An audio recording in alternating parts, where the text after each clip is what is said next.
Hello, children. Let us see how the actual digestion takes place in the alimentary canal. First part of digestion. The beginning part of digestion is buccal cavity. The mouth part is called as buccal cavity. Here we chew the food with the help of teeth, and tongue helps to mix up the food with saliva. At buccal cavity, mechanical digestion takes place. See here, salivary glands are present at our mouth, and they will produce saliva, and which is helpful to mix up with the food, and they make food into a soft ball. The process of taking food into the body is called ingestion. What is ingestion? The process of taking food at mouth. That is called ingestion. See here at the esophagus. Now shall we study about the esophagus. See, the food pipe is called as a esophagus. In the esophagus, food will move by the inner linings with the help of inner linings of the food pipe or esophagus. The esophagus is a long tube that runs from the neck to the chest. Next part is stomach.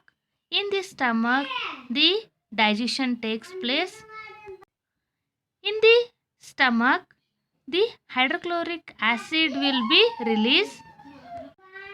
Hydrochloric acid will be released, and that will mix up with the food, and that hydrochloric acid is helpful to digest the food. The a lining of mucus protects our stomach from acids. Means at our stomach hydrochloric acid will release, and that acid may injure to our stomach. That's why a lining of mucus is protects our stomach from acids. In the stomach, food will become a liquid state, and that is called as a chyme. Chyme is a semi-fluid, ಅಂದ್ರೆ ಸ್ವಲ್ಪ ಗಟ್ಟಿಯಾಗಿರುತ್ತೆ. Semi-fluid mass of the partially digested food. ಇಲ್ಲಿ ಅರ್ಧ digest ಆಗಿರೋ food ಇರುತ್ತೆ. Next part is small intestine. Means you can see here the small intestine. It is a very long part of our digestive system. See here, it is about 7.5 meters long. Means it is a more than a mother sari. Means that much of long it is, and it is folded in our stomach part. Means it is the part where most of the nutrients of the food are absorbed.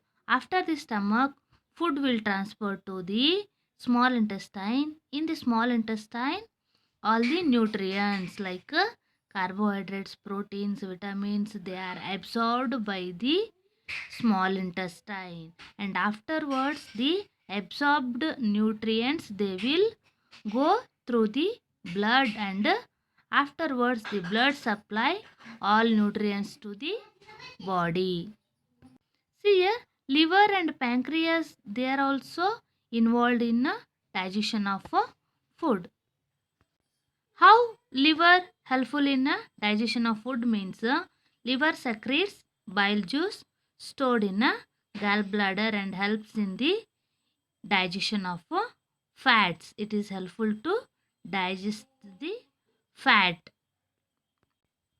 Pancreatic juice break down proteins and carbohydrates. The function of pancreas is it secrete pancreatic juice, and that juice is helpful to break down the proteins and carbohydrates which is there in our food. Next juice is intestinal juice. That is also break down carbohydrates into simpler sugars such as glucose, fats into fatty acids and glycerol, and proteins into amino acids. Like this, the intestinal juice break down the nutrients of food. The process of the digested food into the bloodstream is called absorption. Means during absorption, the nutrients will be absorbed and they will go to the blood. For this process we call as a absorption. See here, how does absorption in a small intestine means? Here the small finger like structures are there. You can see here the finger like structures. They are there in the small intestine. They will help to absorb the nutrients, and afterwards the absorbed nutrients they will transfer to the blood. That is called assimilation. And how does the digestion takes place in large intestine? Are the undigested food, which is the undigested food, it is transferred to the large intestine, and afterwards the some amount of water which is there in undigested food is absorbed by the large intestine, and after that the waste will move out from the, it passes to rectus and it move out from the anus. You can see the parts of rectum and anus here. This process, the removing of undigested waste from the body is called elimination. Elimination of undigested food from the body is called egestion.